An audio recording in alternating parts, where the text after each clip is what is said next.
I started it. Okay. Hi, this is Danica and Mark, and we're here in my home, and We made it. we made it.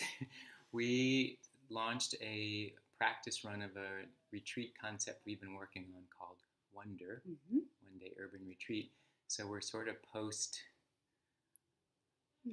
retreat mode and Sure are. catching back up on the golden present, daily inspirational readings by Sri Swami Satchidananda. And here we go. We're going to do this. This one's in a question and answer format for August 13th. The topic is You Are Given a Script. Question is, you say we are all actors. If we see someone in trouble, should we just say, that is some act? Or even worse, that's his karma? Where do compassion and responsibility come in? Where does action come in? And Swami Satchidananda answers with this. If you feel that you are an actor, it cannot just be theoretical. You have to experience it.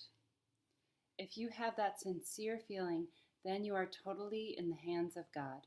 God will tell you what to do with that star, whether to go and help him or ignore him. It's not even your business then. You cannot say, I have to be compassionate, or I have to ignore him. I have to decide that it's his karma. You are not deciding. Maybe that is his karma. God may not even present him to you. You may not even see him. If you really feel that God is working through you and you are an actor, that means you are not doing anything for yourself. You have been given a script. Neither the words nor the actions are yours. You are asked to do certain things, and you are just doing them with total obedience. So let God decide what to do. He will tell you how to react. Otherwise, it's a little bit of God and a little bit of you. It's not that easy to feel, oh yes, I'm just an instrument in the hands of God. We know the theory of it, and it is the truth, no doubt. We do nothing at all. That is plain fact. None of us is doing anything by himself or herself. It's all being done by a higher will.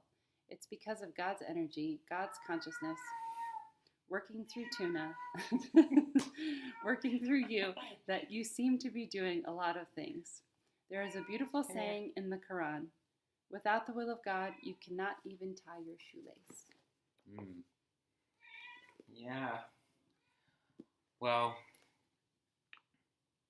made me think a little bit about our experience yesterday, with so much planning and organizing, and then there's just a flow to it within the day that, we can either decide, did we take complete credit for making that happen, or did something come together, some forces that helped?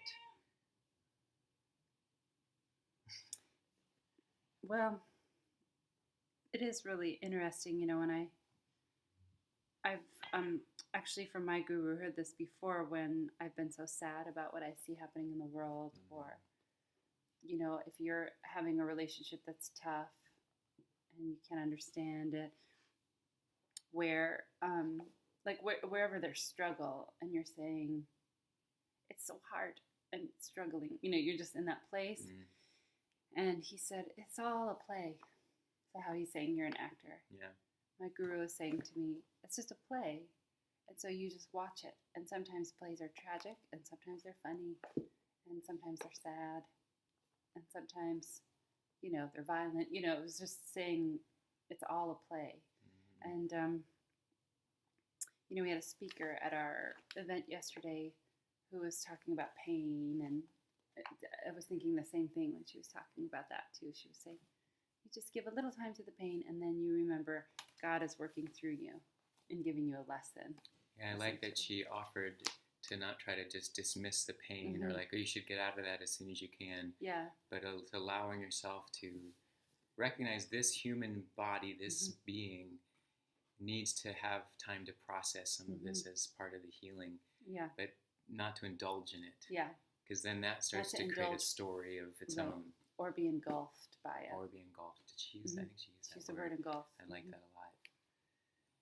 And you're right. I think in those moments we can think when things are going well and we're flying high, it's like, it's easy to understand some of these spiritual teachings, but to apply them when we're having more challenging things in our personal life, or we see them in the world, it feels a little dismissive. Just say, oh, it's just karma, or oh, it's the will of something greater than me.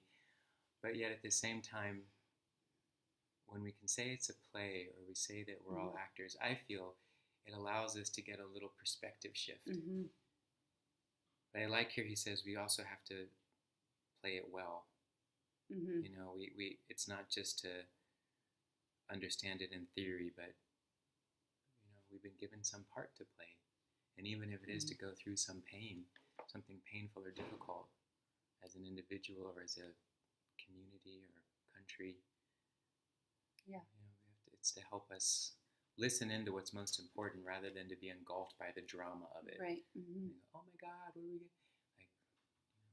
Well, yeah, and I think that's what this is saying too. You know, like you don't even have to make the decision; it can come through you. So the reason you do the practice, right? You have a spiritual practice for yourself, and then it tells you, do I need to show up for someone or not? You don't need to fret about your decisions. You know, so it's like, oh, that person over there needs help, or looks like they need help. Should I be the one to help? But you'll have the answers if you're solid in your own practice that allows whatever you need to come through you to have the right answers, you know, whether you call it God or something else. I feel like all of these readings all say the same thing. Much of them do. I mean, not this negatively so. through. Yeah, it's like. Well, and it's like this reading is very similar to what Sujata spoke about yesterday. It's similar to what your guru and my teachers speak about. But we need, that's why I love this whole thing as a project. Like daily we need these reminders. Yeah, it's all the same reminding. It's why all do we like, seem to forget? Because it's just the way our brains it's so easy function. To get caught up in dramatic things, or when you're in pain, it's so easy to get caught up in, well, I have my practice, but this is just too hard for me to keep practicing, you know. I think it's really easy to do that. And then I think what happens is when you get a little better, then you have to have something more difficult so that you can, you know. Right. So I think that's where it's a real challenge, because it won't always be that difficult, but there will always be difficulties, you know. But as the harder you practice, then your difficulties, then eventually they lessen. But I do think that for a while, sometimes they get more and more difficult because you need to be pushed to a place where the practice takes hold more than the pain or more than the struggle takes hold. Yeah, it's like the tapasya in the yoga, in the yamas and the niyamas, where it's going through something challenging or difficult, but it's for the purpose of purification, not to cause suffering for suffering's sake. Yeah. And I think that's a lot of what's talked about for this, you know, spiritual seekers, is it's not this journey of like, ooh, cool, little beautiful flutters of things, but it's actually the path of someone who's always on the verge of tears. That's how I've often heard it spoken about. Because there's so much that's we're perceiving and understanding on other layers of reality. Wow. So. That's the first time I've heard that. Oh, really? I remember hearing that, and that struck me right here, because I can relate. So I hope this was something you felt you could relate to, some of what we shared, and it's nice to have Danica back with me, and Tuna, as I share these and get back on track with the readings. All right, have a good day, and we'll see you soon. Thank you. Bye. Bye.